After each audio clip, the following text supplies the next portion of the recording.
Well, aloha and welcome everyone. Today we're going to be talking about some really sweet topics, including and specifically about this guy right here, Thoth or Thoth. There's various ways to pronounce this guy's name. Somebody in the chat had left a comment saying Happy Thursday. Let me get that pulled up here. Where did it go? Thursday. Dang, I had it up on the screen. I don't know what happened to it. But anyways, today is Thursday or Thursday. So let's start off with some interesting stuff to learn about Thursday. It's called Thursday because it's named after Thor. All of the days of the week are named after ancient gods or entities or whatnot that our ancestors worshipped, that they revered, I should say, right? So for example, Moon Day is Monday. Tyr, the Norse god, is Tuesday. Woden is Wednesday. Today is Thor's Day. Or, did you know that Thor is directly related to Thoth? Now, there's different ways to pronounce Thoth, and I'm just going to go with the flow however I feel like pronouncing it. There's literally probably 100 different ways to pronounce this ancient god's name. The real pronunciation has been lost. We're going to look at etymology today. We're going to study word origins of Thoth, Hermes, Mercury. We're going to look at many different things. Now, I want to give a heads up. At the end of this presentation, I'm going to read the first 2 chapters from the Emerald Tablets of Thoth, I think it's called. I can't remember. I have so much stuff pulled up right now. Anyways, we're going to read the first 2 chapters of that. And then we're going to stop this live stream once we're done. Welcome, Ken. Good to see you. We're going to stop this live stream, and then we're going to take a short break. Then we're going to start up a brand new live stream where I'm going to read the rest of the Emerald Tablets and comment as we go along. And I'm going to be in the chat with all of you. Welcome, the newest member of the Good Vibe Tribe, to Ken Albert. Good to see you. All right, so let's kick things off. First of all, let me, I always get nervous when I first start doing this. First of all, let's talk about the Emerald Tablets, okay? There's a distinction to be made. There is the Emerald Tablet, singular, one tablet, that has an introduction. It's very short. It's not very long. And then there are the Emerald Tablets, a book that was allegedly written in the early 19th century, which we're going to check out as well. We're going to kick things off by looking at the Emerald Tablet, the one tablet, the original one, because it's very short and it's a pretty easy read. So let's check this out. I'm going to jump into the chat here, back and forth as well. So there's various translations of the Emerald Tablet. Okay. I'm going to go ahead and read this one from Fulcanelli, translated from the French, by Siefking. So the Emerald Tablet says thus: "This is the truth, the whole truth, and nothing but the truth. As below, so above, and as above, so below. With this knowledge alone, you may make and work miracles.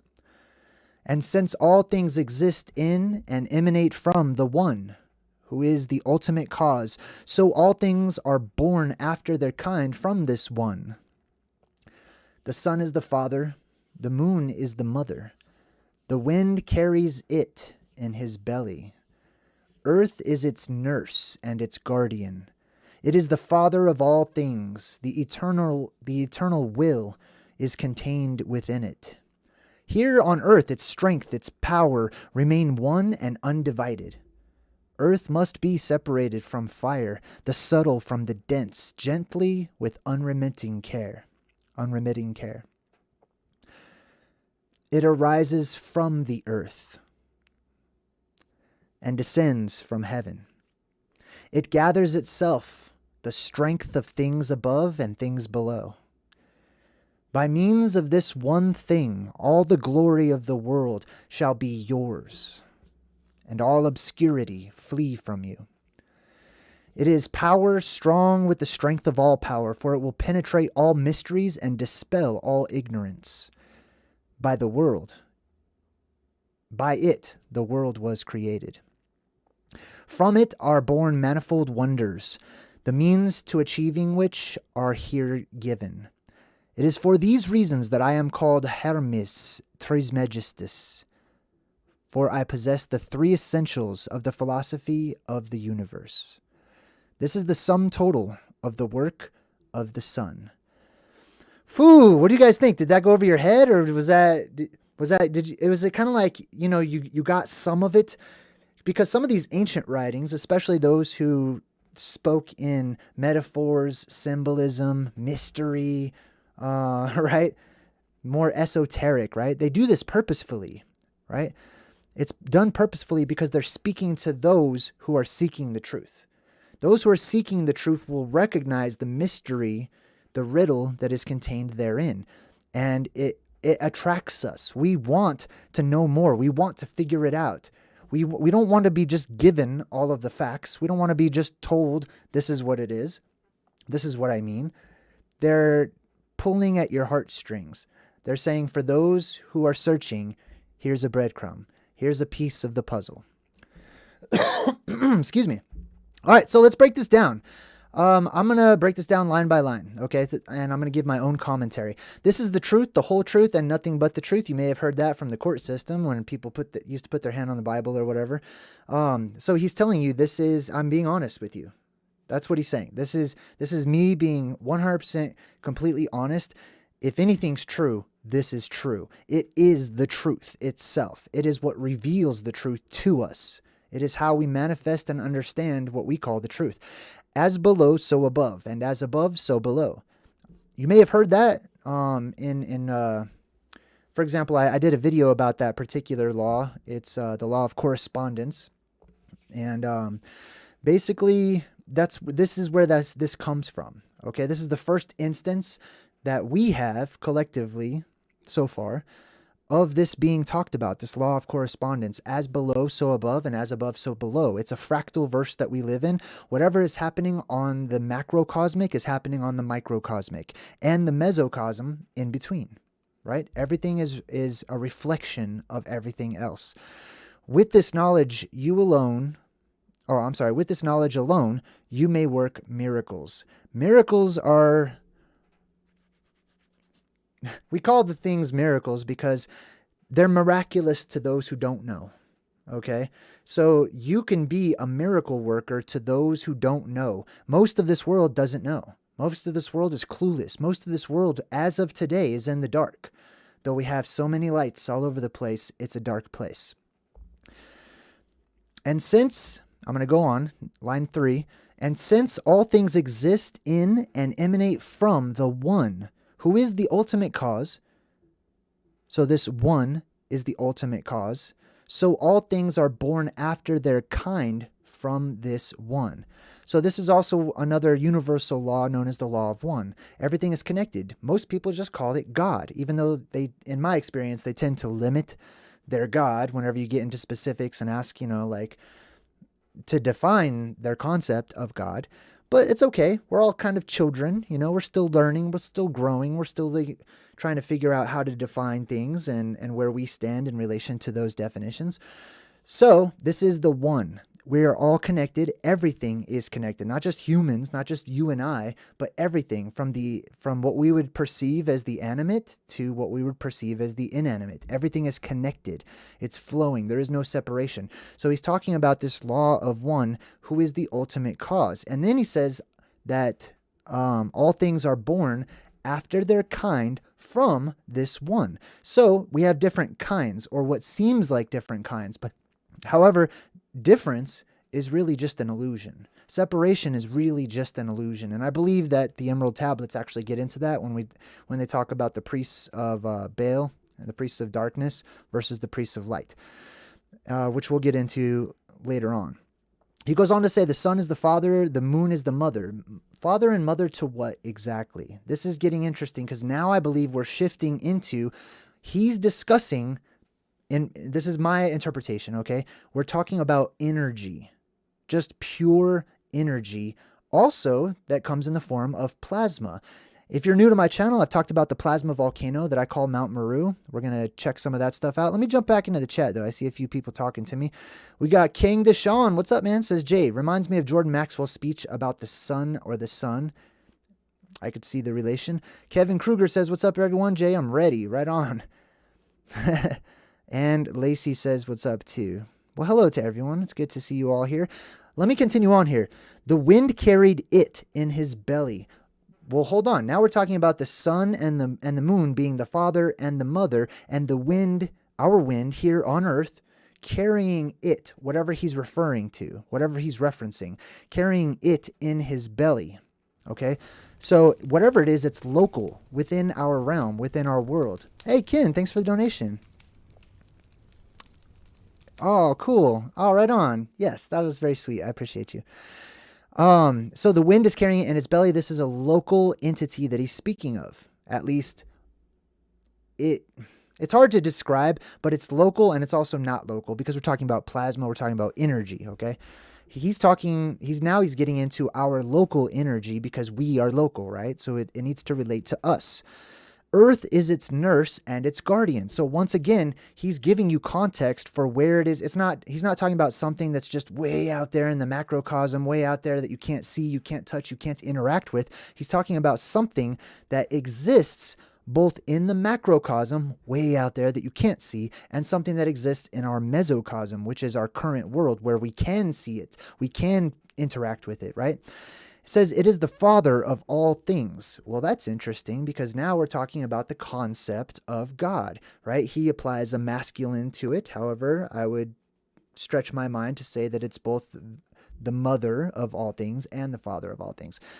The eternal will is contained in it. Will is akin to spirit, your energy, your soul, etc. So spirit energy is contained within this substance that we're talking about. Here on Earth, there you go again, he's bringing you back, right? He's like, okay, let's talk about where we live, okay? There's a lot of stuff way out there where I'm from, but let's talk about here because I'm talking to you. I'm a teacher for you. Thoth was a teacher to mankind. It was his life's goal. It was his passion, was to teach humanity, to help them, to guide them. Here on earth, its strength, its power remain one and undivided. So if you see, or you think you see division, then it is not from this of what he's referencing. Let's see. Earth must be separated from fire. So I'm just going to jump in. I believe he's referencing the plasma volcano, Mount Meru. It goes by many names, Mount Olympus, Mount Kaf, all these different names for this spiritual, holy, sacred mountain, the mountain of mountains, right? And not just the mountain, but the energy that emits from that mountain. It's kind of like a volcano. That's why I call it the plasma volcano. There's an entrance and an opening at the top. We're going to get more into that. I'm going to show you some sweet pictures once I'm done reading this stuff. He says, Earth must be separated from fire. Fire, light, plasma. In the ancient language, it's all the same word, etc. Okay, so I'm kind of paraphrasing now. So the earth must be separated from the fire. Okay, there's fire inside of the earth. There is light. There is spirit inside of the earth, and it must come out. It must be separated from time to time. The subtle from the dense. The earth would be the dense. The volcano part is the dense part. The plasma, the light that comes out of it, is the subtle part or the spiritual part, right? The etheric part. Also, I would like to just point out that we get our word pyramid. It means light inside. It means fire or light or energy or spirit, etc. on the inside, amid. Pyre, like a pyre. It's hard to explain, but it's like ph is like the f sound, so it's like a funeral pyre, right? It's the same thing. It's a funeral fire, really. It's the same word. So pyre amid means fire inside or light on the inside. Okay, so the earth must be separated from fire, the subtle from the dense, gently with unremitting care. It arises from the earth, the spirit, the light, the plasma, the spirit of the world arises from the earth. It shoots up out of the earth. It springs forth. And that's a direct reference to the fountain of youth as well. It arises from the earth and descends from heaven. So we've got two energy sources, right? One that comes up out of the earth and one that descends down from the sky, from the heavens. It gathers to itself the strength of things above and below. So it attracts. It's the ultimate attractor, right? And it attracts like, because like always attracts like. By means of this one thing, all the glory of the world shall be yours, and all obscurity flee from you. So this reminds me of a biblical passage in 1 Corinthians 13. It's more commonly known as the love chapter. There's an interesting part where it says that I knew in part, or I know in part, and I, hold on, let me just pull it up here. I don't want to misquote it.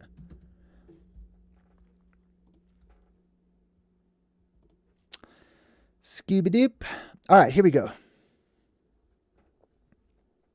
This is the part that I'm referencing. For we know in part and we prophesy in part. We prophecy in part. Right now, we just have partial knowledge. We're all mixed up. We kind of see things blurry. Everything's pixelated to us in these days, right? So the Bible says we know in part and we prophecy in part. But when completeness comes, what is, or perfection, some translations say, when perfection comes, when completeness comes, what is in part disappears, right? So whenever we go through this reset of the world, and we go through this cataclysm, and the blue beam reappears, the spirit of the world fills us once again with all of the things that contribute to our well-being, and our mental health, and our lifespans, and everything. Leo, hey, what's up? Leo just jumped in. Good to see you, Leo. Then what happens is it enhances our spirit that right now is running on empty. I'm just going to say. It's running on empty. It's enhanced. It's strengthened. Telepathy abounds, right? We return to a one-world language, which I believe is telepathy and being telepathic. But that's what I believe he is referencing. Okay, let's get rid of that here and go back to my sweet picture. Oh no, I was actually putting the words up on the screen. Okay, let's finish this up. Obscurity will flee from you. Basically, all the confusion, all of the wondering, one day it's going to make sense, right? It's kind of like in that movie In the Tall Grass. Remember when we broke that one down? I love that movie. When they go to that black rock in the middle of this grass maze or whatever, which is representative of Rupus Negra or Mount Meru, right? And they touch it, they put their hand on it, you can see that their hair stands up on end. There's an electric current going through them, and they're connected, right? Their spirit touches the spirit or the energy of that rock. And that rock is the rock of the world. All right. Let's see here. What else? By its power, the plasma volcano, the light of the world that shoots up into the sky and then also retracts and descends every other cycle. By its power, strong and with the strength of all power, for it will penetrate all mysteries and dispel all ignorance, just like we talked about. By it, the world was created. This is a creation event. Creation and destruction are right next to each other. They go hand in hand. It is for this reason that I am called Hermes Trismegistus. That is, we're going to break down the word Hermes and stuff. Trismegistus is just three, right? And then great, majesty, great, wonderful, right? For I possess the three essentials of the philosophy of the universe. This is the sum total of the work of the sun. Is he talking about the sun that we're familiar with or a different sun? Interesting. All right, let's get rid of that one and let's move on. Let me jump in the chat, check on everyone. Carrie says I'm on fire. Hey, thank you. I've been pretty excited about this one. Sorry I didn't do the video the other day, but I was super busy doing taxes and all running errands and stuff like that. A gift from God says a father who's also the mother is really Baphomet. Well, I tend to agree with that. There's not a lot in this world I do disagree with because I don't believe in contradiction, essentially. It all needs to make sense. It all should make sense. And it all does, you know. We just have to meet it halfway. Anthony Michael Kerr, what's up, man? Says, hola, good vibe tribe. Jay, hey, buddy, I love you past heaven lift. You all rock like mud fossils. I have a package to mail you, and I need your address. Whew, man, I can't give out my address. That'd be weird. Like, everyone would have it, and then that'd be weird. Who knows what would happen? But where there's a will, there's a way. Leia says hi. Hi, Leia. We got Odinstone in the chat who says, I would love if Jade Jammers did a breakdown of Army of Thieves. I've never heard of that one. I'll have to look into that. Missy L, what's up? We got Screen Name 229 who says, glad you're doing this one. Right on. We finally meet again. Good to see you, Sharon. All right, cool. Back to our presentation. Now, let's talk about Thoth and his alternative names here real quick.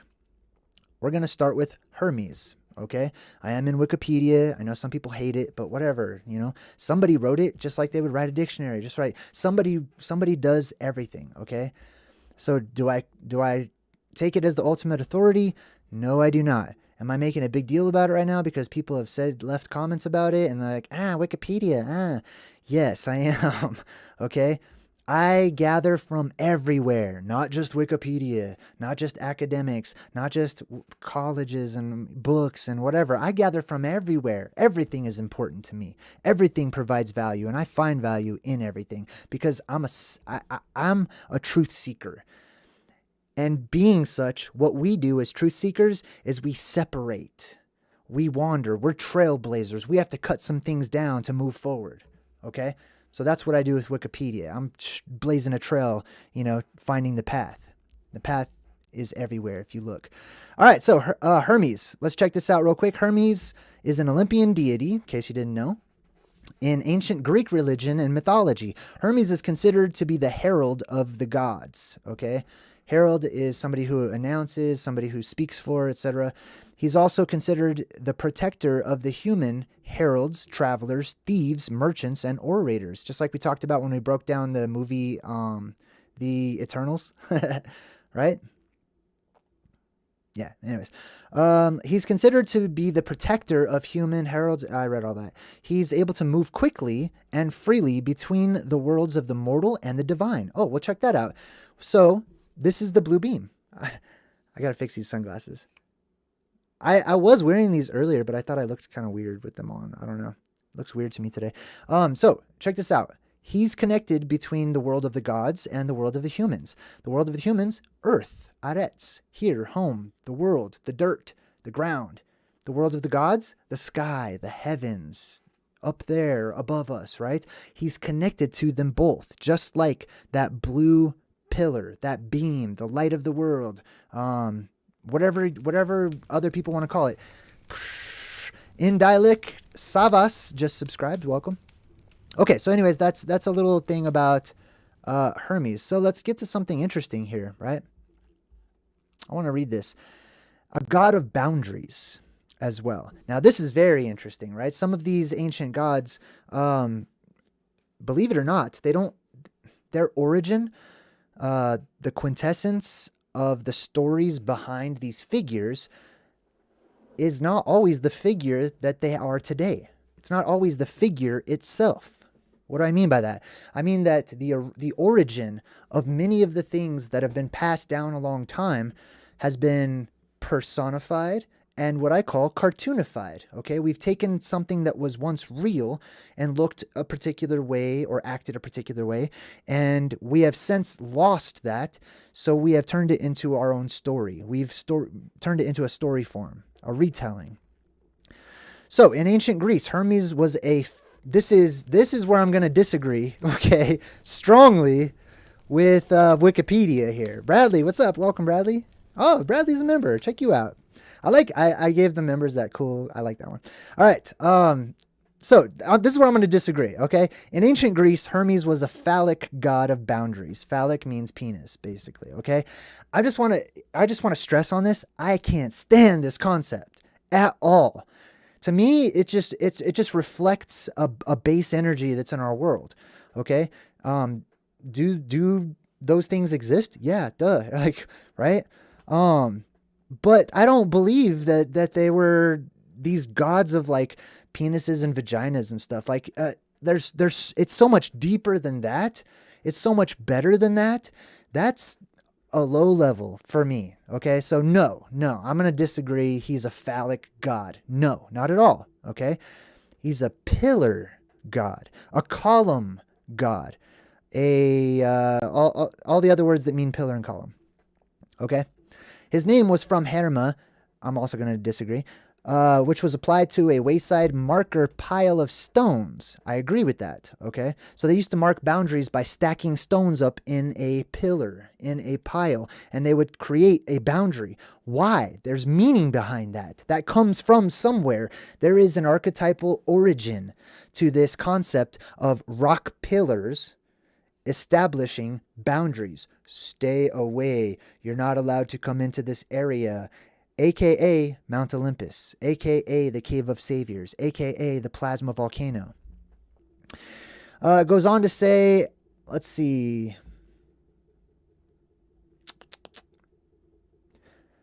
The standing stone or wooden pillar was simply a carved phallus. Disagree. No, sorry. Anyways, let me get on to some other stuff here with Hermes. In the classical period, the cult of Hermes, I also want to just point out, I like the word cult. It just means culture. It means a part of. It means an offshoot of something, whatever. Cult is not bad, okay? The system has turned the word cult into something that's bad. I like the word cult. I think it's cool. The cult of Hermes flourished in Attica, and many scholars, writing before the discovery of the Linear B evidence, considered Hermes to be a uniquely Athenian god. This region had numerous hermai, or pillar-like icons. You see that?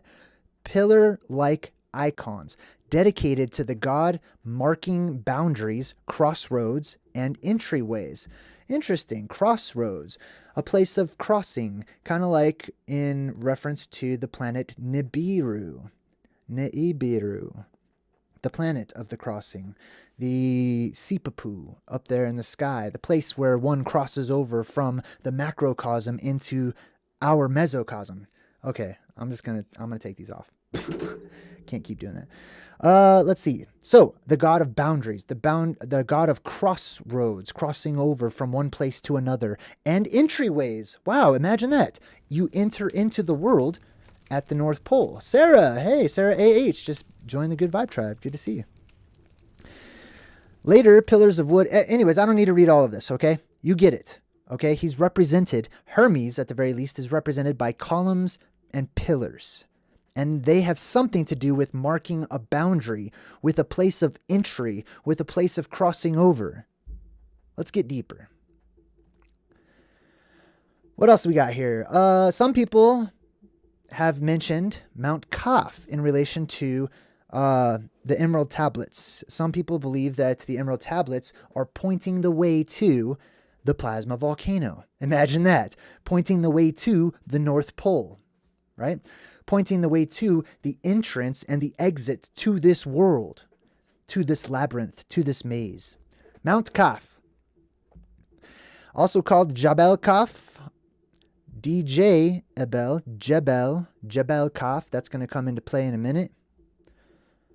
All right, so check out this picture, right? And it says right here, cosmology of an illustration, the wonders of creation, showing a disc-like earth with the surrounding range of Kaf mountains resting on the back of a giant bull, which in turn stands on a vast fish held up by an angel. This type of visualization, or cartoonification, of the structure of the universe was not unusual in the 13th century. This was commonplace. Mount Kaf. What else did I have here? Mount Kaf, Mount Kaf. Dang, I forgot to highlight it. Oh, here we go. Mount Kaf in Arabic tradition is a mysterious mountain renowned as the farthest point of the earth. Interesting, the farthest point of the earth, owing to its location at the far side of the ocean encircling the earth. Because of its remoteness, the North Pole is sometimes identified with this mountain. Mount Kaf is identified with the North Pole, the Plasma Volcano, Rupus Negra, Mount Meru, Mount Olympus, Mount Sinai, etc., and so on and so forth, forever and ever. Now, you might ask yourself, well, we've already found those places, right? Some people might say that. Well, I know that, Mount Sinai is over here, and Mount Olympus was over in the Greek area, etc. Maybe, but maybe there's more to that story. Maybe there was an original, there was an origin to these holy mountains. And what happened was when those people, when those tribes dispersed from that holy mountain, from the place of the gods, from the safe place of protection in our world, that they took with them the names and their traditions, and they named the biggest mountain in their new areas after the old mountain where they had come from, to carry on the stories and whatnot, right? Now, check this out. This is one of the original or oldest pictures that we have of somebody writing out what we just read of the Emerald Tablet. Now, that was the Emerald Tablet, singular, not plural. Look at this picture. Right behind me, written in what looks like Latin, is the words to the Emerald Tablet that we just went over. I have hiccups. Sorry. Now look at what it's printed on. Look at what it's on. Okay? That's on a volcano. I don't know how more people don't point this out. That is a volcano that this is printed on the Emerald Tablet. And also, Hermes, Thoth, wasn't the only god that wrote something on a tablet and gave it to the people to help them out, right? Now, this comes from a book called The Amphitheater of the Only True Eternal Wisdom. It's written in Latin, so that's the English translation. Let's check this out. I'm going to show you plate number 9 here. That's the original. That's the actual book right there. We can zoom in on it. We can check it out, look around. Let's just look at the top, because I want to re-examine. Is that not a volcano, right? Shooting, bursting out light or whatever. And there also seems to be like a few other emissions, almost like the mountain itself is sort of on fire. But that's a volcano, okay? And the, what do you call it? Man, I just had a brain fart. The Tablet of Hermes, the Emerald Tablets, is written right here on the volcano itself. Look at this, right? You can see, let's zoom in a bit. Let's just check it out. We got some mountains, strange formations, right? See how they're sort of at an angle like that? Could have something to do with the electric universe. We've got plants and stuff growing. This isn't the only picture that I'm going to show you from this book. Now, this book was written by a master alchemist in the 15th century or 16th century, right? He was a contemporary of John Dee and other alchemists of the time, and he wrote a huge, extensive book, all in Latin, and drew these pictures. If this was all just garbage, if it was just all make-believe and just a bunch of Comic-Con 15th century Renaissance nerds, you know, why put so much energy and time and money into creating these huge volumes to preserve for as long as possible? Let's check out some other pictures from this book. Here's the cover picture. I would like to point this one out. Let's take a look. Why is this important? Boom, look at that. You see the column, the pillar, obelisk, whatever you want to call it. There's one right there. And right underneath it, just to make sure that we know that we're talking about mountains, volcanoes, structures that rise up, earth that comes up out of the ground at a severe angle. There it is right there. They put the pillar, the actual cartoonified version of what it is, underneath the reality right there. And there's two of them. There's one here and there's one here, marking a boundary, a point on the map that man is not to cross, or that not all of mankind should cross, I should say. Right? There's one here, there's one there. You can see the two pillars, one on each side. We've got a lot of Hebrew. Like, for example, this says Shamash. I can't see it. See that Hebrew? That's Shin, Mayim, Shin. Is that how you say that? Mayim? I can't remember. Anyways, SMS, Shamash. It means the sun, essentially. And then right here, boom, we've got the hand of God. The hand symbolism, the fingers of God, the plasma that comes down from the hole in the sky, right? These are some characters for the tetragrammaton, etc. We've got the circle in the middle, in between these two pillars. And whoosh, another little hill there in the middle. I don't know. I don't want to speculate too much. All right, let's check out another picture that we've got here. Oh, wait, let me jump back in the chat. Excuse me. Mark Taylor says, Jay, I found you in 2016, then I lost track of you. Now I'm back home. Good to see where we are. Amazing things all around us. You helped me to see it. You're very welcome, Mark. And I like your picture. That's cool. All right, let's check out some more pictures from this book. Let's see if we can find another plasma volcano. Well, sometimes they put so much stuff in here, it's hard to focus with the eyes. But right here, you can see there's this rock-like sort of structure that's hollow on the inside. See, take a look at that. You see that? He makes a point to show you that you can see the inside. It's hollow. There's these streams of water or something on the inside of this rock structure. And then at the top, it looks like there's like a boulder or something that's sealing it off, keeping it shut. Let's see what's right above that. Oh, imagine that, a circle. There's always a circle. And here's the one in the sky surrounded by clouds, right? Because whenever you see the circle in the sky and it's the plasma apocalypse starting, it expands our atmosphere, which creates clouds instantly all the way around it, swirling clouds. You'll always see that. So the eye in the sky, the plasma volcano, the unfinished pyramid, whatever you'd like to call it. Let's check out another one. Let's see. So this one is kind of cool. I have all of them in here. I'm not going to like comment on all of them, but here you see the sort of rock thing. This says porta, which I believe is related to the word door, maybe, or opening.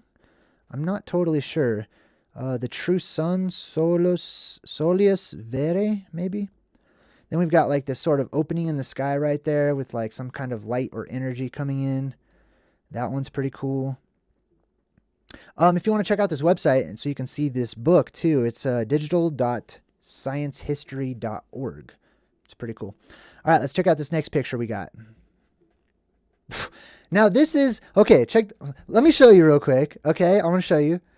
It's hard to see what it is. And some of these older pictures with this style of drawing, we're not used to it, right? So it's kind of hard for us to like really figure out what we're looking at times. That's why it requires some study on our part. But I'm going to share with you my thoughts on what we're looking at. This is the plasma volcano from the top down. Now there's two different views here. There's the outside view, which is more of a straight across, but then like if this is what it was, if it was only straight across, then we have like this sort of hill that has like an opening and it's hollow, right? And then there's stairs. Why would there be stairs if it's going straight, right? Because it's not going straight. They're showing you the top down with the background horizontal, with the background going straight. They're showing you the top of the world, essentially. And you're looking down into it. It's a cavernous opening that you can go down into. Lava mini mundi estote. I'm not sure exactly what that means, but I get a feeling of something like light of the world, hidden light of the world, or something. I don't know. I would love to translate all of this one day, but we're not going to do that right now. Let's check out another picture. Boom! We've got more circles surrounded by clouds, as you can see. Now I'm going to share with you a piece of a video that I did that's titled The Plasma Volcano, right? It's about the all-seeing eye symbolism and the unfinished pyramid directly below it, the plasma volcano at the North Pole. In it, you're going to see something that looks exactly like this. So remember this shape, okay? You've got two circles, essentially, the outer and the inner, and then you've got light emitting from the inner circle, and then you've got clouds and, you know, swirling and stuff like that. Remember that, because we're gonna check that out here in a bit. Let me just zoom in a bit. You can zoom in a bunch. I love these kinds of websites where you could really zoom in. Here at the middle, we've got like the Jesus type figure. Day, if you ever see that word day, it means God. Got all kinds of Hebrew here. I don't want to, that's going to take too long to read. All right, let's check out some more of these pictures. This is cool, right? I love this stuff. Let's see. Puerta is door in Spanish. Yes, you're very right. Thank you, lovely. And we've got Jay the Lefty. I like that name. Says, Jay Dreamers, that's the exit out of the crater. Well spoken. All right, let's check this out. We got another one here. We've got the triangle. You may have seen that on my channel, maybe in the credits. We've got, see how it says archetypos? Remember how I used that word earlier? Archetype, right? The archetype, the original, the arc. It comes from the arch of our world, the sky, the arch, what's directly below the arch, Arcadia, the place of the gods, the place where these beings fall into our world, at the top of the dome. Boom. Yahweh. however you want to pronounce it. All right, let's check out another one. Here's some more interesting ones. We've got like a picture of the world. You could tell it's our world because you could see the boot country, Italy, right there. You see that? Pow. There's Italy and its surrounding. There's Spain and stuff like that, right? And then we've got right at the top, they show you another circle right at the top where the North Pole would be. And they've got some Latin words here, the triangle again, which typically symbolizes Mount Meru, right? A mountain. There's lots of symbolism to just an individual shape. But this one's interesting. Now they have one body that's split into two sexes, a woman and a man, I'm assuming, right? A woman and a man with water spilling out of their chest and around where like their middle of their chest is. This water has words going in one direction, right? It says versus, what does that say? Oidentem. It's kind of hard to read. Anyways, they're written from left to right. But this water has the words reversed. This water has the words backwards. Interesting. This is also really interesting because I've been watching the Loki movie or show or whatever it is on the Disney Channel. Thank you for recommending it, by the way. And this is a concept that's portrayed in the Loki movie and others as well. But it's the balance between the masculine and the feminine. It's the balance that exists. Then we've got the phoenix rising above that. All right, let's see what else we got here. We'll skip that one. I don't want to go over all of these. You get the point. This one's kind of cool. So this one has what looks like a sort of plasma volcano right here, right in the middle, right? But then it's got this sort of star fort type deal around it. If you've looked into the star forts and whatnot, right? This is pretty cool. And it's got like this dragon coming out of it, which is the plasma. And this is back to the original page, right? The plasma volcano is shooting the fire up into the sky. It's not a regular volcano. It's a plasma volcano, a volcano of light. Okay, now that we've gotten past all of that, now that we've come past the pictures and the imagery, let's take a look at some Greek accounts. It says here, explaining the Egyptian pantheon. This is from the book, The Stairway to Heaven, written by Zecharia Sitchin. I highly recommend his book series, especially if you're into words and the origin of these gods and their stories and stuff. It's a great read. So Zecharia goes on to say, explaining the Egyptian pantheon of 12 gods to his countrymen, the Greek historian Herodotus also wrote of an immortal whom the Egyptians venerated as Hercules. Now we're going to have a connection between Hercules and Hermes and Thoth, and so on and so forth, right? So the Egyptians venerated Hercules. He traced the origins of the worship of this immortal to Phoenicia, hearing that there was a temple of Hercules at that place, very highly venerated. In the temple, he saw two pillars. There's the two pillars again. One was of pure gold. The other was of emerald. Well, that's interesting. We've got the god Hercules, also Thoth, also Mercury, also Hermes, etc., right? And then we've got these two pillars once again showing up. One of emerald and one of gold. So there's an emerald pillar. Now, let me take a pause from sharing my screen here because I want to share some pictures that I've taken, some screenshots. And I want to explain these two pillars. Okay, because I feel it's vastly important. As important as understanding the main plasma volcano at the center, the main entrance, I should say, into this world. All right, so let's see here. Boom, we're going to share this. Okay, so these are my screenshots. Let me go back a bit. Okay, so this is a sweet map that I found. This map is like 9 feet big. It's one of the oldest maps that we have. And this is the North Pole on this map. Let me zoom in a bit. Now, I drew a little plasma volcano right there in the middle because on the map, it's covered up by the cardinal directions, okay? But you can kind of make out a little mountain or something right there in the middle. Regardless, what you can also see on this map is that this is the North Pole and it's got land separated by these 4 rivers, right? In 4 different directions. There's these 4 rivers and there's land in between them. So I put the plasma volcano right there in the middle. And then on this side, up here, you can see, I'm going to show you in a minute, there's another volcano-like structure. There's another pillar that shoots up out of the ocean all by itself and stands alone. Down here, on the other side, almost like it's marking a boundary, is another one. Now let's take a close-up of these. Right here is a close-up image of the picture. I'll make it a little bigger so you can see it there. And I think it's Latin. It says polo de magnete, magnetic pole. Not the magnetic pole, a magnetic pole, right? So that's one of them. Here's the other one. This one is a little faded, but you can see the word polo de and then magnete. And then this word I'm still working on. It looks like it says huriarca or husiarca. I can't tell. Either way, the word arca is in there, meaning arc or arch, right? These are two other mountains, two other possible plasma volcanoes that mark a boundary of the North Pole where man is not supposed to go. You can see them on this map right here. Let's zoom in on that one a bit. I wonder if I could pull it over. There we go. So right here you can see it says Terre Polaris Pars. That means the place of the land at the north, essentially.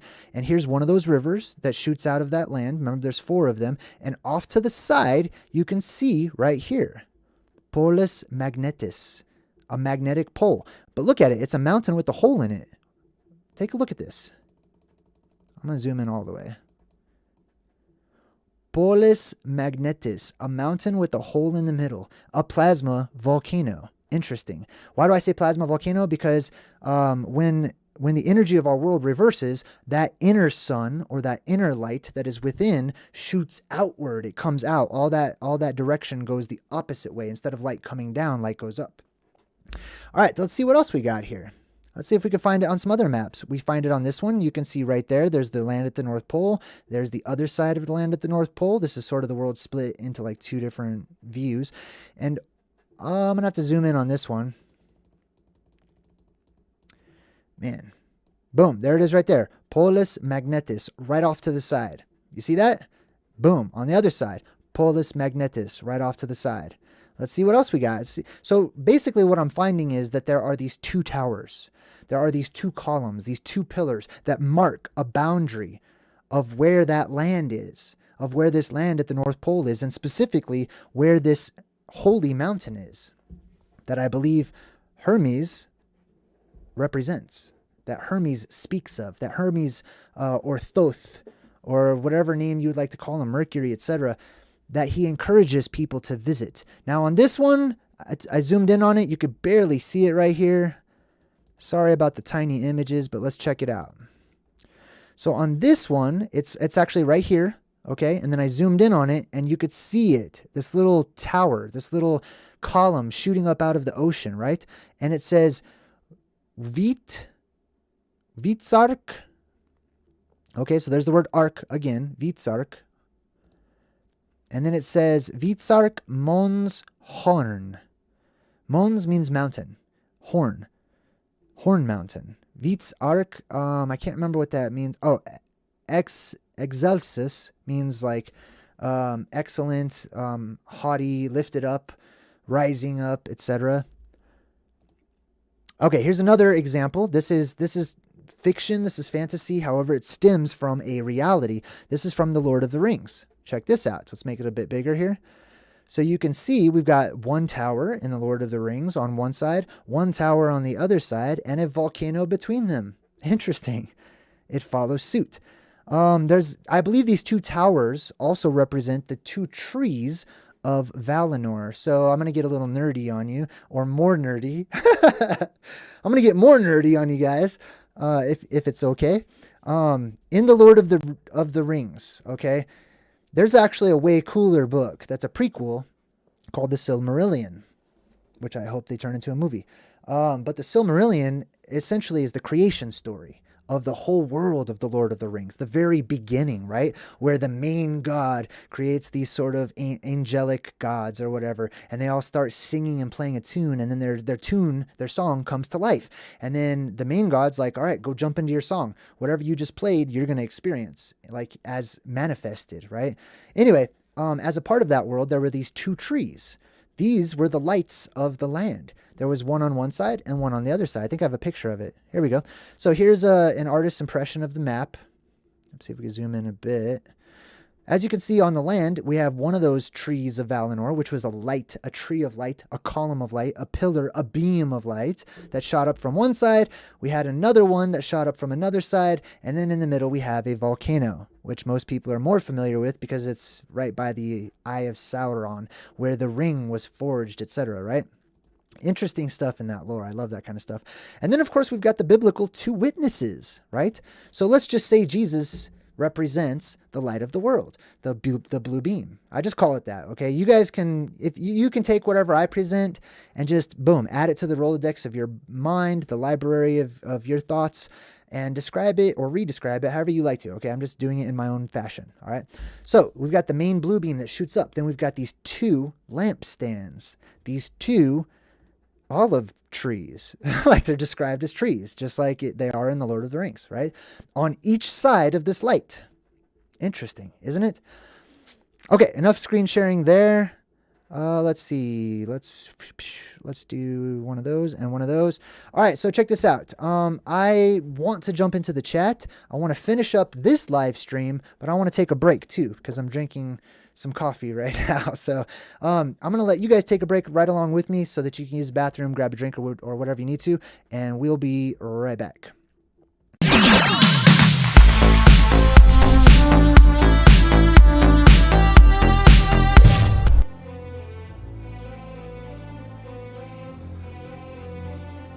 Around the world men's thoughts will fly, quick as the twinkling of an eye, and waters shall great wonders do. How strange, and yet it shall come true. Beneath the water men shall walk, shall ride, shall sleep, shall even talk, and in the air men shall be seen in white and black and even green.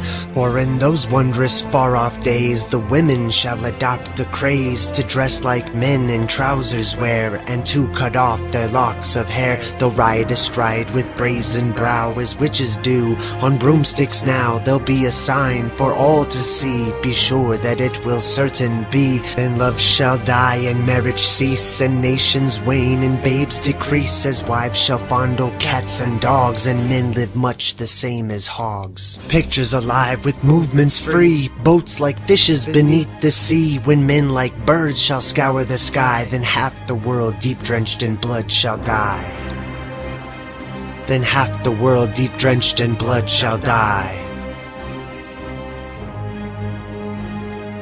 For those who live this century through, in fear and trembling this shall do. Flee to the mountains and the dens, to bog and forest and wild fens. For storm will rage and oceans roar, when Gabriel stands on sea and shore. And as he blows his wondrous horn, old worlds die and new be born. Fiery dragon will cross the sky 6 times before this earth shall die. Mankind will tremble and frightened be, for the 6 heralds in this prophecy. For 7 days and 7 nights man will watch this awesome sight. The tides will rise beyond their ken to bite away the shores, and then the mountains will begin to roar, and earthquakes split the plain to shore, and flooding waters rushing in will flood the lands with such a din that mankind cowers in muddy fen and snarls about his fellow men. And when the dragon's tail is gone, man forgets and smiles and carries on to apply himself.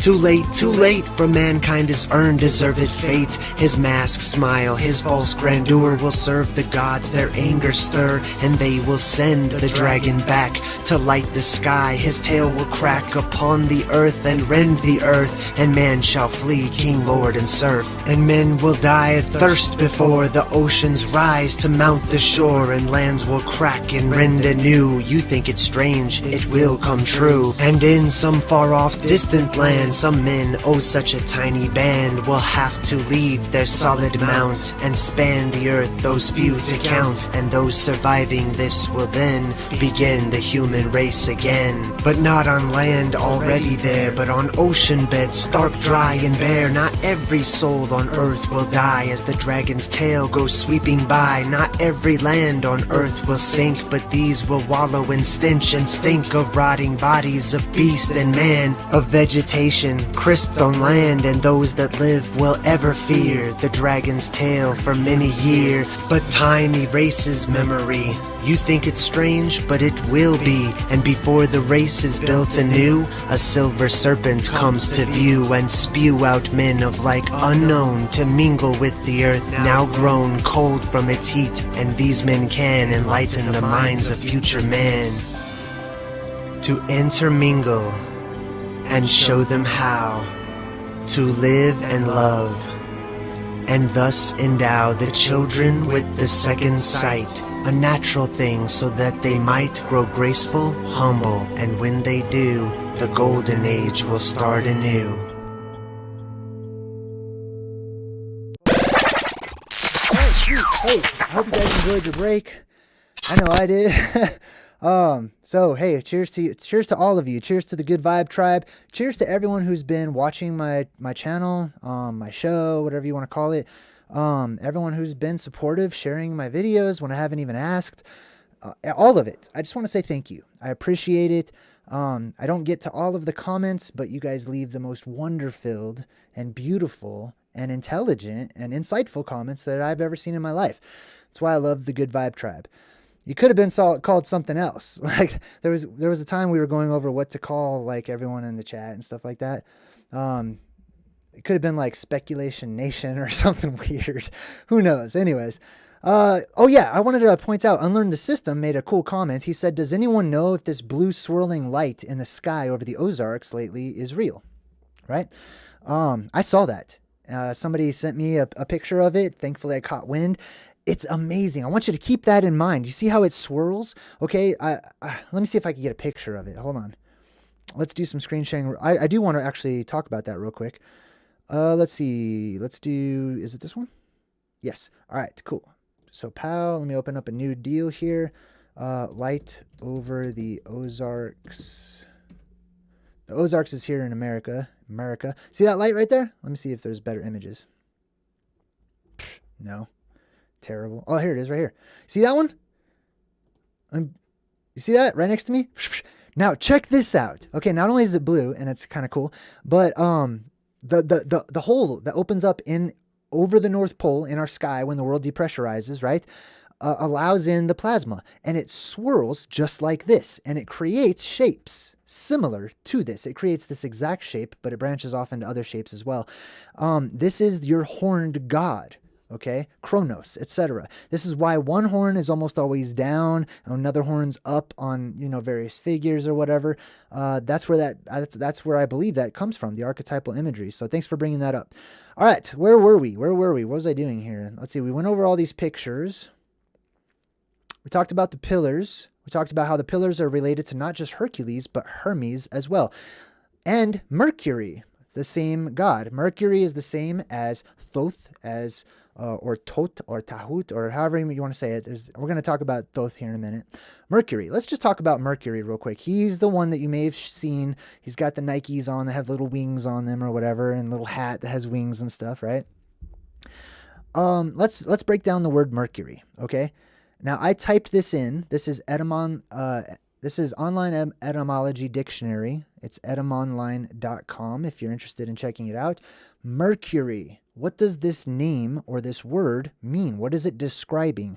Names are descriptors. They describe something. So typically, we're not born, like it didn't used to be like, oh, I'm going to think of a cool name for my kid way before they're even ever born. No. Kids used to be named after they were born because they were described. We had to get to know them and who they were. So the description of that child, what became its name over time. They would call it by a descriptor that would become its name. So let's check out the descriptor for Mercury. Mercury. Now, the mer part, okay, usually is associated with like the sea or the ocean, like mermaids, Merlin, right? Now, just to show you, this is the root, mere. And here it talks about giving the implication of something pure and clear, something that is pure like of gold, etc. Something that is unmixed. But then we have another one, mere, which implies a pool, a small lake, a pond, a sea, an ocean, a lake, a cistern. And from Old Saxon, meri, which means sea, mer, lake, sea, or pool. From mari, German mir, sea. From the Gothic mare, sea. Okay, are we getting that, right? From the Proto-Indo-European root, mori, which means a body of water. So the very beginning of mercury is a body of water. Or you could just say a bunch of water, right? A lot of water, okay? Now, kuri, let's check that out. Kur. Kuri is the root of curious, somebody who is filled with kuri or curie. What does that mean? I bet you could figure it out already. Curious, subtle, sophisticated, eager to know, inquisitive, desirous of seeing. Then we've got, from the Latin curiosus, careful and diligent, inquiring eagerly, meddlesome. It's akin, or comes from, the root cura, which means care. Let's check out care, aka cure. See that right there? So the root of curious is cure. Imagine that. Well, you all know what cure means. It means to make better, right? Let's look a little closer. Cure. From the Latin cura, or cura, care, concern, or trouble. Means of healing, successful remedial treatment of a disease. So to cure something means to heal it, right? Now let's go back. We've got, did it get rid of it? All right, I'll just type it in. Mer. Mer means waters, okay? And then cure, or cure, or curie, which means possessive or mine, right? So healing waters is what Mercury's name breaks down to. The healing waters, the fountain of youth. Mercury, Thoth, Hermes, all are related to this concept of the fountain of youth. Let's prove it. Let's check it out. Let's look at Thoth. Now, Thoth says here, ancient Egyptian god of wisdom and magic. Now, that blue beam that shoots up out of the ground from the Plasma Volcano is also usually associated with wisdom. Like we talked about at the beginning, it does away and it dispels all of the confusion and all of the chaos and seeing things in a blurry way, and it helps us to make sense of everything, right? It touches our spirit to the spirit of the earth and imparts wisdom. That's why it's the age of wisdom. And usually it's a goddess. Sometimes it's a god. Magic, hieroglyphics, the reckoning of time. From the Latin, Greek, Thoth. From Egyptian, Tehuti. Now let's check this out. I told you there's different ways to pronounce Thoth, right? In our cowboy language here in America, we say Thoth. Or something ridiculous like that. Thoth, whatever. That's probably far removed from the original pronunciation. Now we get a little bit closer. Tehuti. Tahoti. Interesting. Tehuti. Let me look a little closer into this. Now, we're going to go back to Wikipedia for a moment. According to Theodore Hopfner, Thoth's Egyptian name, which is written as DHWTY, originated from DHW, claimed to be the oldest known name for the ibis. The ibis is this bird right here. You may have recognized that. That's how Thoth is typically portrayed, as having the body of a human, but the head and the neck of one of these birds right here. I'm going to explain why in just a minute. Normally written as HBJ. The addition of the suffix ty denotes that he possessed the attributes or looked like the ibis, right? Some part of this bird, the ibis, was reminiscent of this plasma beam that shoots up out of the middle of the world that we call Mercury and Hermes and Thoth, etc. Hence, Thoth's name would mean he who is like the ibis as an interpretation. Interesting. So let's go back to this word right here. You see this one? Juti. Now, at the beginning of our presentation, someone said Happy Thor's Day because it's Thursday. Yes, another way to say Thor or Thoth is Juiti. Now in French, Thursday is Jeudi. Almost the exact same, right? It's the exact same. It's all connected and it's all relevant and relative. Now, let me let me build a bridge. Let me help to make a connection for you. We're talking about Thoth and how Thoth got to look like this, okay? Now, you might take into account that the ibis I showed you was not bluish white like this one is. Like Thoth is commonly depicted as being some sort of a blue being, right? A blue being, or something that's just sort of off blue, sometimes bluish green, etc., right? So, Thoth, the ibis, how did it get to that? I'm going to play a clip from my own video on my channel. This is the Plasma Volcano and the All-Seeing Eye. Now, let me know if the audio works, because I don't know if you guys can hear this, okay? So give me a thumbs up if you can hear it, please. Now, imagine you are standing at Mount Meru looking straight up into the circles in the sky. The larger outer circle is a hole in the inner dome. The hole is the result of the atmospheric pressure of the entire world being relieved during the neutral point of the last polarity shift. The relief and pressure blew a hole in the sky directly above the center of the world. The second, smaller circle is the new, recently made hole further away at the top of the second dome. Okay, time out. Let me just explain myself real quick. So, simply put, and this is my own little cosmology or whatever, you guys can apply it to whatever you have going on. We've got the sky, the firmament, the solid separator between our world, which keeps us pressurized and allows us to have weather and rain and things like that, from space or the heavens or the Elysian fields or whatever. You look up at it, and it occasionally, when our world depressurizes, it blasts outward a hole in the sky. But there's two, at least, that I found. There's two of them. So this big one that you see is the closer one, okay? All this blackness, let's say it's nighttime. You're looking up at the sky. This would be a hole literally in the sky. The one behind it would also be dark, so it would also, you wouldn't be able to see both of them or whatever right now. But let's say that it's the plasma apocalypse. Then you've got the outer hole and the inner hole, and then the light reverse, or that plasma, I should say, comes into our world to ground itself. Now let's continue. Beyond the second dome, or within the magnetosphere in modern academics, the sky is surrounded by electromagnetic flowing plasma. Research indicates that it's likely ionized hydrogen or something similar, which gives it a magenta-like color in the red spectrum. The magnetic shield around the world is what keeps the plasma at bay.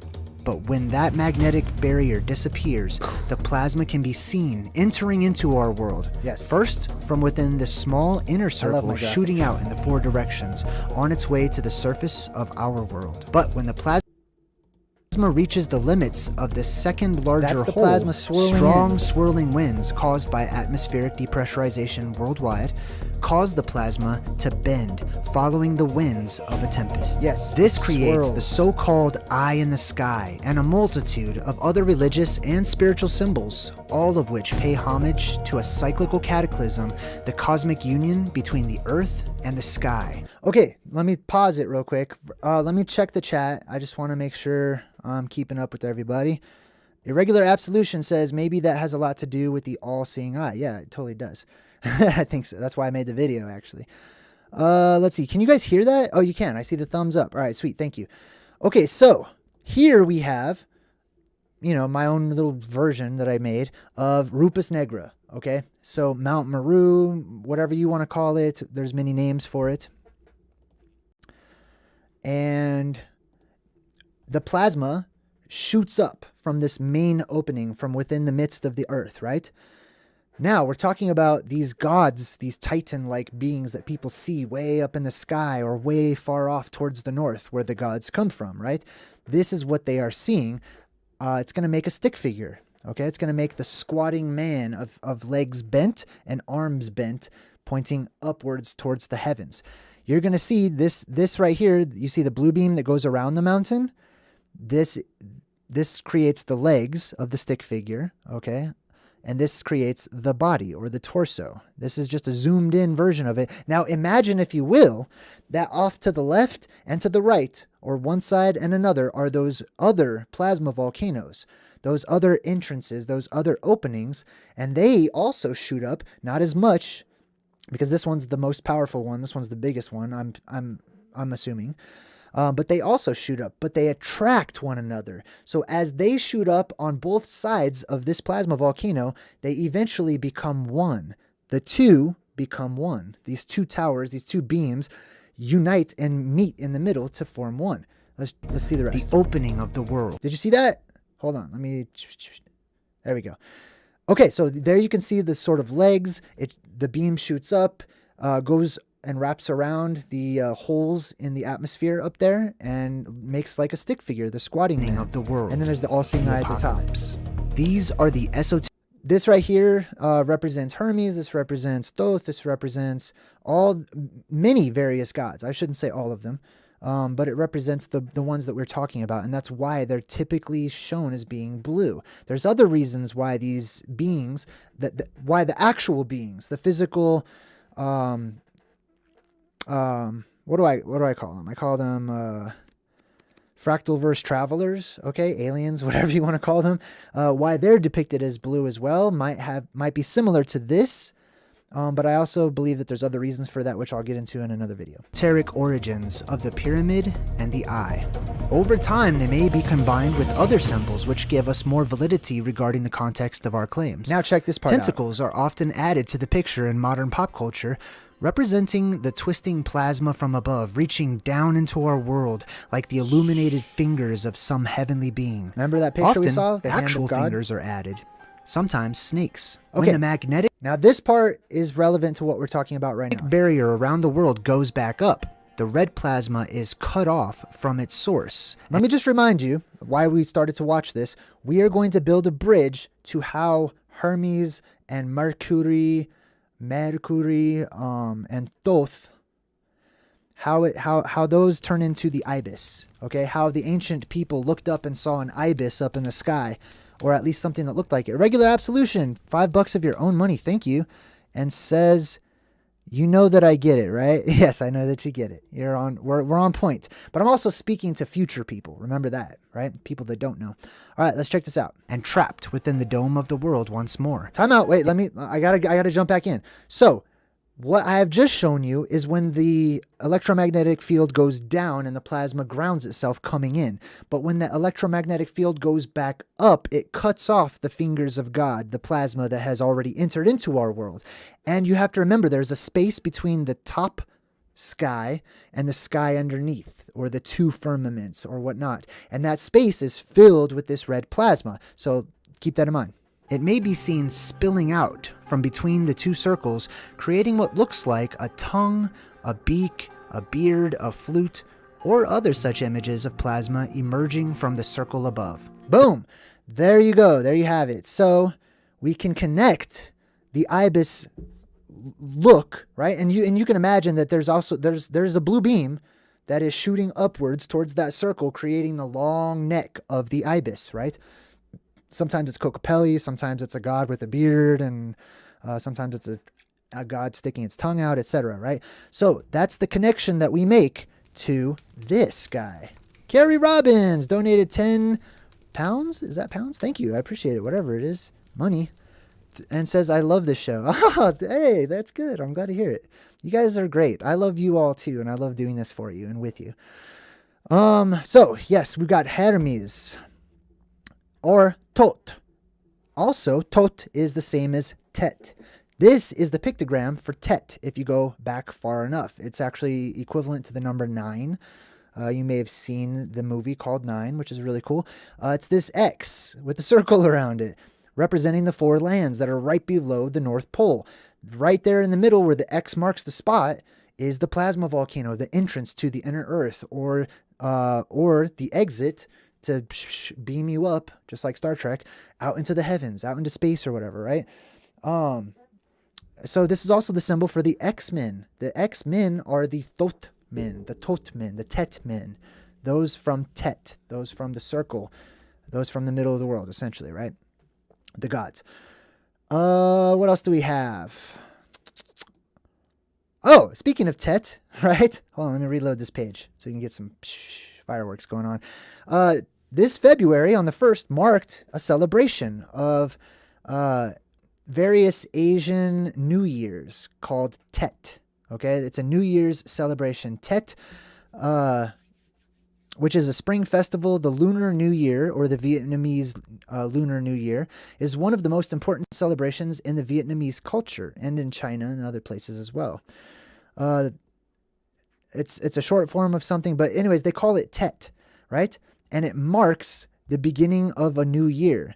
Festival of the first morning of the first day. This is creation, right? They're celebrating that the plasma apocalypse just ended. Thank God, right? Oh my God, I can't believe it. They see this blue beam shoot out that seems to be like this sword that stabs this kraken or dragon that's coming down, and the red tentacle forms from the sky, right?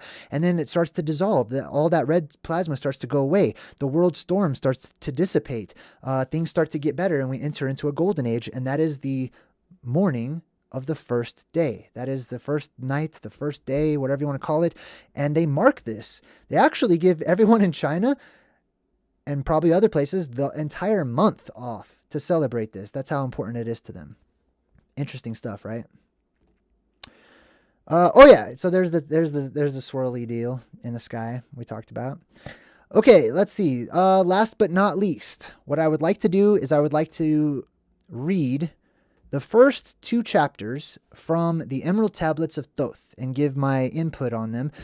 Once I'm done reading these and going over these first 2 chapters, we're going to take a break for, I don't know, maybe 20 minutes or so, 30 minutes or something.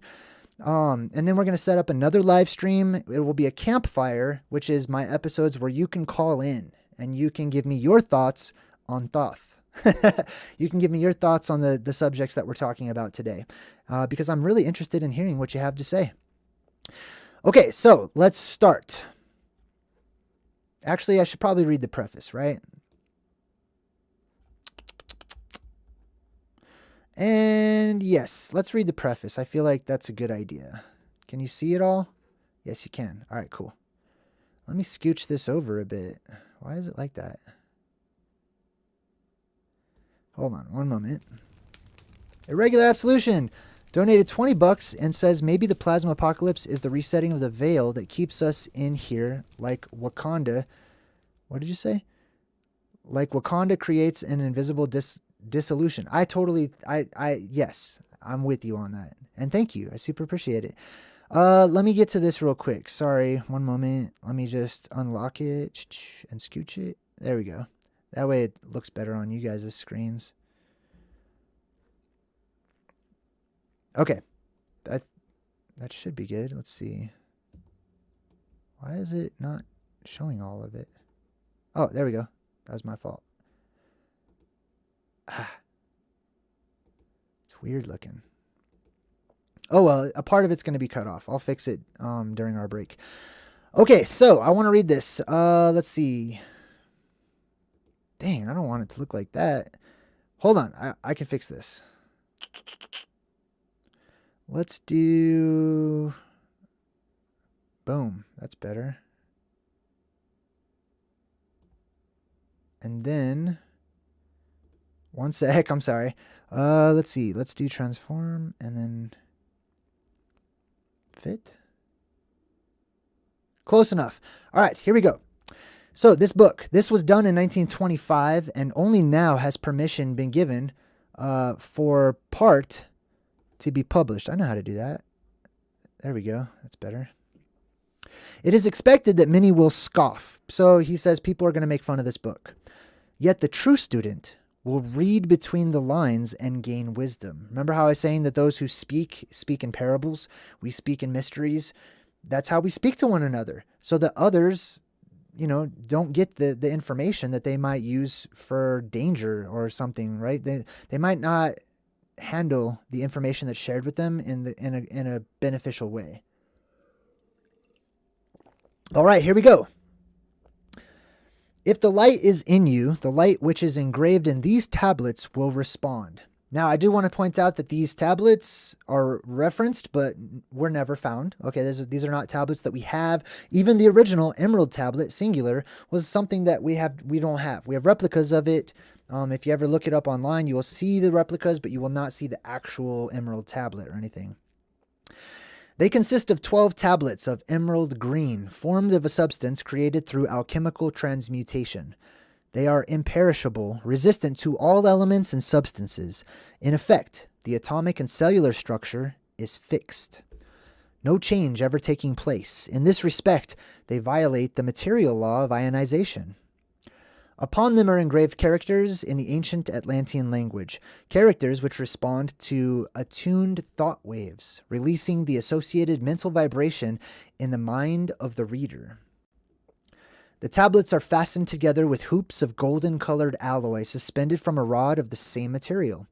So much for the material appearance. The wisdom contained therein is the foundation of the ancient mysteries. And for the one who reads with open eyes and mind, his wisdom shall be increased 100-fold. Read, believe or not, but read. And the vibration found therein will awaken a response in your soul. In the following pages, I will reveal some of the mysteries which as yet have only been touched upon lightly, either by myself or other teachers or students of truth. Now, I will say that he's sort of in a veiled reference, referencing people like Madame Blavatsky and other people who would call themselves like those who seek after wisdom. I would just shorten that.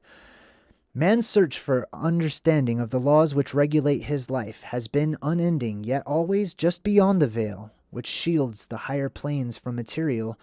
Man's vision, the truth, has existed, ready to be assimilated by those who enlarge their vision by turning inward, not outward, in their search. I like that, but I would also say that inward and outward are both the same. That's actually how the original Emerald Tablet begins, talking about the law of correspondence, right? In the silence of material senses lies the key to unveiling the wisdom. He who talks does not know. He who knows does not talk. Now, I'm doing a lot of talking, so I just want to make a comment on that. My channel, my thoughts, my information, my perception, my experience that I share with all of you is just that. It's just mine. And it represents me now at this particular time on this particular area on my path.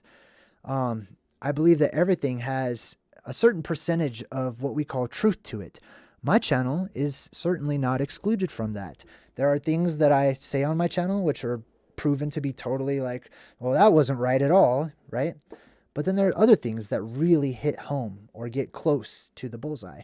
It's up to you, to the listener, to determine that, both while watching my channel and while reading whatever you're studying. The highest knowledge is unutterable, for it exists as an entity in lanes which transcend all material words or symbols.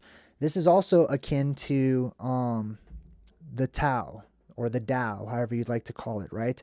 In the Tao, one of the very first things it says is the Tao that can be expressed is not the Tao. All symbols are but keys to doors leading to truths. Let me read that one again. All symbols are but keys to doors leading to truths. And many times the door is not opened because the key seems too great, that the things which are beyond it are not visible. If we can understand that all keys, all material symbols are manifestations, are but extensions of a great law and truth, we will begin to develop the vision which will enable us to penetrate beyond the veil. Beyond the veil. He's talking metaphorically, symbolically, and spiritually, but also physically. There is a veil to our world that veils us from God, that veils us from the heavens, that veils us from the Elysian fields, that veils us from what we call space. All things in all universes move according to law, and the law which regulates the movement of the planets is no more immutable than the law which regulates the material expressions of man. One of the greatest of all cosmic laws is that which is responsible for the formation of man as a material being. The great aim of the mystery schools of all ages has been to reveal the workings, welcome Abby Oz, sweet name, the workings of the law which connect man, the material, and man, the spiritual. Irregular Absolution, thank you. Says, I think your channel is like a giant think tank. I totally wish I had the nerve to call in, but I'm sure people won't. You just call in. You just call in anyways. The aspirant for higher knowledge must develop the intellectual side of his nature and so strengthen his will that is able to concentrate all powers of his being on and in the plane that he desires. The plane that he desires. The great search for light, life, and love only begins on the material plane. Carried to its ultimate, its final goal is complete oneness with the universal consciousness. Everything returns to its origin. The foundation in the material is the first step. Then comes the higher goal of the spiritual attainment, right? So we adhere, energy adheres to and is confined to the shape that it is in, to whatever body it finds itself in, whatever container it finds itself in. It has to figure out the laws and the workings of those containers before it can transcend those containers. In the following pages, I will give an interpretation of the Emerald Tablets and their secret, hidden and esoteric meanings. Concealed in the words of Thoth are many meanings that do not appear on the surface. Light of knowledge brought to bear upon the tablets will open many new fields for thought. Read and be wise, but only if the light of your own consciousness awakens the deep-seated understanding which is an inherent quality of the soul. Now, I just want to repeat, this is not the original Emerald Tablet that has been referenced in many great works across time.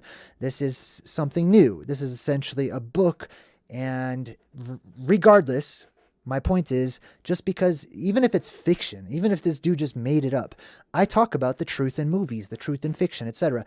I find there to be truth here, and it resonates with me. So I share this with you. Tablet number 1, the history of Thoth the Atlantean. I, Thoth, the Atlantean, master of mysteries, keeper of records, mighty king, magician, living from generation to generation, being about to pass into the halls of Amenti, set down for the guidance of those that are to come after. These records of the mighty wisdom of great Atlantis. So, let me just tell you, Thoth is about to go into the earth. Remember how we said Thoth is the blue beam, etc., right? Or possibly could be. He's going to retract. He's going to go into the earth. There won't be wisdom here anymore, right? All of the energy in our world will become depleted until we get to the modern day. And we will have forgotten so much. So he passes along some information and gives us a breadcrumb. In the great city of Kjor, or Kaor, or means light, like the light, city like the light. On the island of Undal, in the time far past, I began this incarnation. Not as the little men of the present age did the mighty ones of Atlantis live and die, but rather from aeon to aeon did they renew their life in the halls of Amenti, where the river of life flows eternally onward. Time out. What are the halls of Amenti? They're inside. They're cavernous opening, hollow opening areas within the earth itself. Anna Kroller just subscribed. Welcome, Anna. All right, so he's going to go down into the earth, into the halls of Amenti, okay? He's imparting you with some wisdom before he goes so that you can hold on to it and make it last for as long as you can. He also talks about the mighty ones of old, those gods, those ancient beings that lived in Atlantis, how they lived for so long, right? He says they renewed their life in the halls of Amenti, where the river of life, the fountain of youth, flows eternally onward, right? 100 times 10 have I descended the dark way that led into the light, and as many times have I ascended from the darkness into the light, my strength and my power renewed. Demirim 36, sorry about that. All right, I'm actually going to not pay attention to anyone that subscribes or donates or anything so I can get through this, but I appreciate all of you. Thank you. So what is he saying right here? He's saying, I've done this 1,000,000 times. I've come up and I've gone back down, right? I've come up from the abyss. I've gone back down into the abyss. Now for a time I descend. And the men of Chem is ancient Egypt, shall know me no more. But in a time yet unborn, I will rise again, mighty and potent, requiring an accounting of those left behind me. Then beware, O men of Chem, if ye have falsely betrayed my teaching, for I shall cast ye down from your high estate into the darkness of the caves from which ye came. Betray not my secrets to the men of the north or the men of the south, lest my curse fall upon ye. So he's saying, I'm going to leave you with some information. Don't abuse it. Okay? Don't twist it. Don't use it for your own gain. Don't be selfish with it. Excuse me. Remember and heed my words, for surely will I return again and require of thee that which ye guard. Aye, even from beyond time, and from beyond death will I return, rewarding or punishing, as ye have requited your trust. So he's saying, I will leave you, just like many of the gods say, right?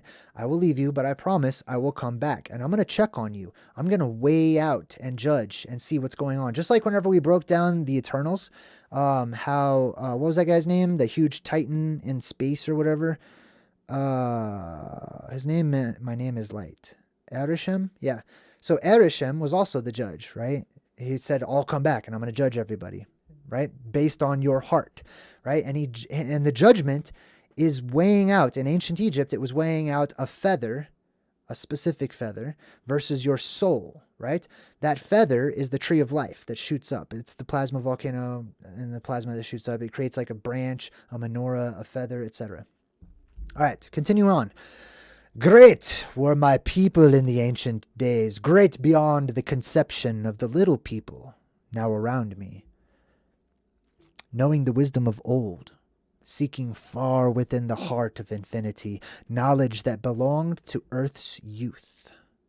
So people were bigger back then, and they were greater. They were greater in stature, they were greater in spirit, they were greater in knowledge, not the reverse of what we're taught in schools, that the further back in time you go, people are cavemen.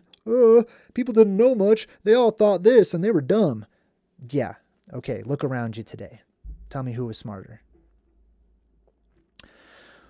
Wise were we with the wisdom of the children of light who dwelt among us. Strong were we with the power drawn from the eternal fire, the plasma beam. The children of light, by the way. So we've got two different separations throughout this reading. We're going to start with the children of light, which are now reading about. Essentially, that spirit, the spirit of the world, is spirit. It's light. That blue beam is not just, it's just a light or it's plasma or whatever. It's spirit. It is alive. It is sentient. It is a ghost. It is whatever you would like to call it, but it is alive. And whenever it spreads about, it wants to find a body. It wants to bring life to other things. And those are the children of the light. The red plasma also does that. And all of these, greatest among the children of men, was my father, Thotme, keeper of the great temple, link between the children of light who dwelt within the temple and the races of men who inhabited the 10 islands. Mouthpiece after the 3 of the dweller of Unal, speaking to the kings with the voice that must be obeyed. Grew I there from child into manhood, being taught by my father the elder mysteries, until the time there grew within the fire of wisdom, until it burst into a consuming flame. So this is where he was raised. He's talking about his childhood, right? Not desired I but the attainment of wisdom, until on a great day the command came from the dweller of the temple that I be brought before him. Few there were among the children of men who had looked upon that mighty face and lived. For not as the sons of men are the children of light, when they are not incarnate in a physical body. I also feel like I could read this in Yoda's voice, and it would sound pretty good. I'm not going to do it because that would bust me up. I would stop. I would just laugh. Chosen was I from the sons of men, taught by the dwellers, so that his purposes might be fulfilled, purposes yet unborn in the womb of time.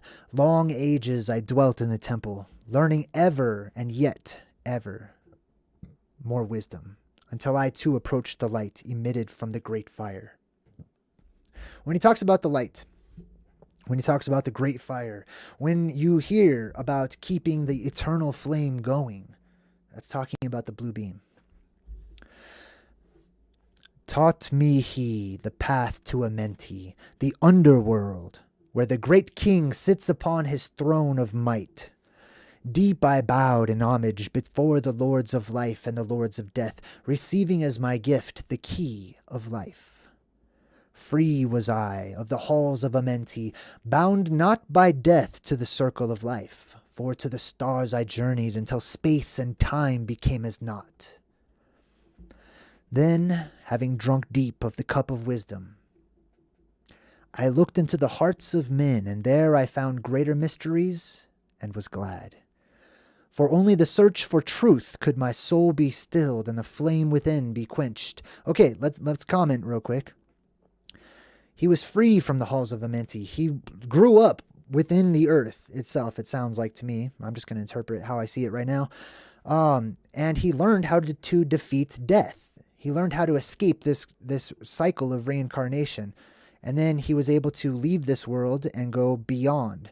He drank deep of the cup of wisdom. Wisdom is the blue beam, or the blue beam imparts wisdom, I should say, like we've been talking about. And it's also known as the chalice because it makes a sort of bottom part that curves down. You've got the stem, and then you've got the cup part at the top. Yeah, I'm sure you can figure out what other symbolism lies there. Down through the ages I lived, seeing those around me taste of the cup of death and return again to the light of life. Gradually from the kingdoms of Atlantis passed waves of consciousness that had been one with me, only to be replaced by spawn of a lower star. In obedience to the law, the word of the master grew into flower. Downward into the darkness turned the thoughts of the Atlanteans, until at last, in this wrath, arose from his aguanti, the dweller. This word has no English equivalent. It means a state of detachment. Speaking the word and calling in power. Deep in the earth's heart, the sons of Amenti heard and hearing directed the changing of the flower of fire that burns eternally, changing and shifting, using the logos, until that great fire changed its direction. Sounds like a polarity shift. Just gonna say. All right. Back to the cool voice. I think. Over the world then broke the great waters, drowning and sinking, changing earth's balance, until only the temple of light was left, standing on the great mountain, on Undal, still rising out of the water. Some there were who were living, saved from the rush of the fountains. So there was a flood worldwide, and there was one place, one huge mountain, the mountain of mountains, that poked up out of the water. Called to me then the master, saying, Gather ye together, my people, take them by the arts ye have learned of far across the waters, until ye reach the land of the hairy barbarians, dwelling in caves of the desert. Follow there the plan that ye know of. Now, I propose that these hairy barbarians that they're talking about are akin to and related to what people would call the Tartarian race. That's just an idea that I have. Gathered I then my people and entered the great ship of the master. Upward we rose into the morning. Dark beneath us lay the temple. Suddenly, over it rose the waters, vanished from the earth until the time appointed was the great temple. Now, let me jump in real quick. If they are at the North Pole, and if they are ascending from the Plasma Volcano, and if there is a flood about to cover that, then if there is no land at the North Pole, as is depicted on modern maps, this correlates, I think, right? There may be land there now, but it also may be that there isn't, that it's covered by a flood that is still here called the ocean. Now, how could it be covered if it's a plasma volcano and it's an entrance into the earth? Wouldn't all that water just get sucked into it? Possibly. But also, water is repelled by a magnetic force. So if you have a very strong magnetic force, it's possible there may be some sort of barrier, electromagnetic barrier that keeps out the waters of the ocean and makes like a bubble under the ocean that keeps the waters from flooding into the earth. I'm just saying, there's always a way, and there's usually more than one way. Fast we fled towards the sun of the morning until beneath us lay the land of the children of Chem. Raging they came with cudgels and spears, lifted in anger, seeking to slay and utterly destroy the sons of Atlantis. And then I raised my staff, and I directed a ray of vibration, striking them still in their tracks as fragments of stone on a mountain. And then I spoke. I spoke to them words calm and peaceful, telling them of the might of Atlantis, saying that we were children of the sun and its messengers, cowed I them by my display of magic science, until at my feet they groveled when I released them. This is actually shown to you in the movie, The Eternals. The very first scene is this, exactly word for word, okay? Long dwelt we in the land of Chem, long and yet long again, until obeying the commandments of the Master, who while sleeping yet lives eternally, the sleeping God, I sent from me the sons of Atlantis, sent them in many directions, that from the womb of time wisdom might rise again in her children. Long time dwelt I in the land of Chem, doing great works by the wisdom within me. Upward grew into the light of knowledge the children of Chem, watered by the rains of my wisdom. Now, let me just do a timeout. Okay, this blue beam that shoots up into the air, remember there very well may be more than one. There may be like 3 main ones, right? And there might be little tiny mini ones or demigods that shoot out from other cave systems as well. Not as large and not as big as the main ones at the North Pole. If that is true, it stands to reason that this plasma shooting up, right, and causing friction between itself and our atmosphere would spark off. I don't know if spark's a good word, but it would shoot out rain essentially, but not regular rain. It would be like plasmic rain. It would be a byproduct of the plasma. It would be almost like a goo. I don't know. I've talked about that a few times in the past. It's the manna from the heavens. Blasted I then a path to Amenti, so that I might retain my powers, living from age to age, a son of Atlantis, keeping the wisdom, preserving the records. Great few the sons of Chem, conquering the people around them, growing slowly upwards in soul force. Now for a time I go, and among them into the dark halls of Amenti, deep into the halls of the earth, before the lords of the powers, face to face once again with the dweller. Raised I high over the entrance a doorway, a gateway leading down to Amenti. Few there would be with courage to dare it. Few pass the portal to dark Amenti. But some do. Raised over the passage, I, a mighty pyramid. Let me read that again. Raised over the passage I, a mighty pyramid, using the power that overcomes earth force. Deep and yet deeper placed I, a force house or chamber. From it I carved a circular passage reaching almost to the great summit.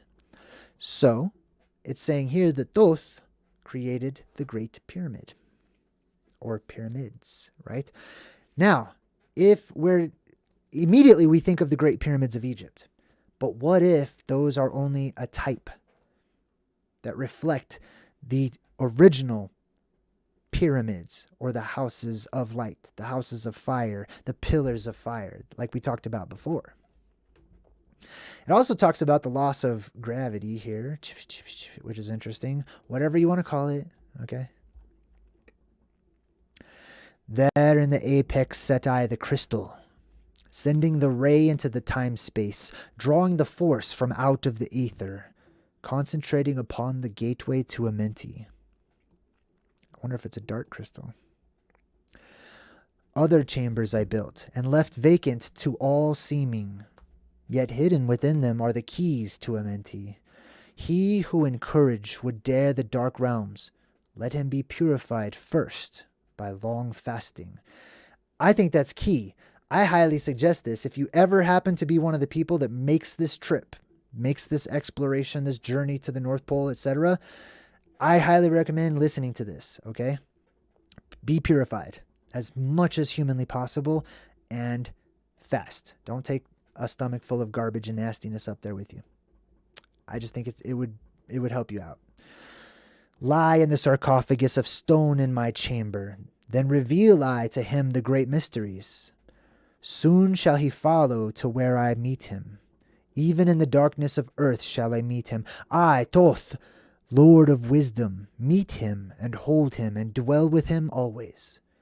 Built I the great pyramid, patterned after the pyramid of the earth force. Ah, you see that? Built I the great pyramid, patterned after the pyramid of earth force. That's a plasma volcano in my awesome little language that I'm making up. That's what he's saying. Burning eternally so that it too might remain through the ages. I just want to check the chat. Sometimes I do this and I get kicked off. Are we still good? Are you guys still there? I just want to make sure. Okay, it looks like we're still good. Okay, sweet. I've done whole live streams and then it didn't record. In it, I built my knowledge of magic science so that I might be here when again I return from Amenti. While I sleep in the halls of Amenti, my soul roaming free will incarnate, dwell among men in this form or another. Emissary on the earth am I of the dweller, fulfilling his commands, so many might be lifted. Now return I to the halls of Amenti, leaving behind me some of my wisdom. Preserve ye and keep ye the command of the dweller. Lift ever upward your eyes towards the light. Surely in time ye are one with the Master. Surely by right ye are one with the Master. Surely by right yet are one with the All. Now I depart from ye. Know my commandments, keep them and be them, and I will be with you, helping and guiding you into the light. Now before me opens the portal. Go I down into the darkness of night. Boom. That's the end. That's it. So actually, I'm not going to do two of them. I'm just going to do one of them right now because I have to take another break myself. Let's go ahead and take this away. Boom. Now we're just doing regular J-Dreamer's background. What do you guys think? Do you enjoy this? I do.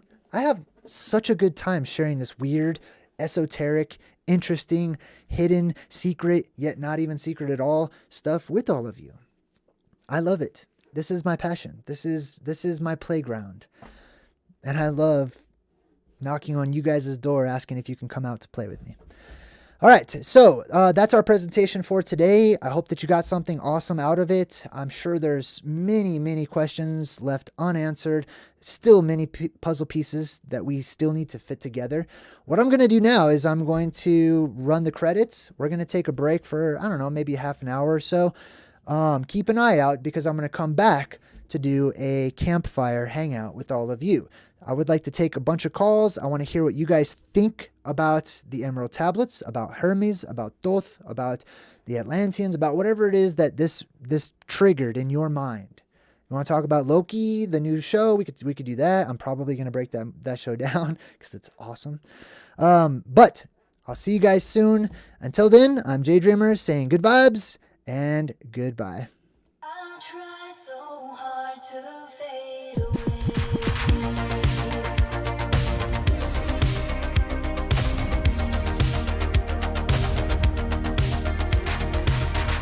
I'll try so hard to fade away. But something's forcing me to stay.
talking about is called The Secret of the Elves. So I've watched, 25 or 30 of your videos in the last few days.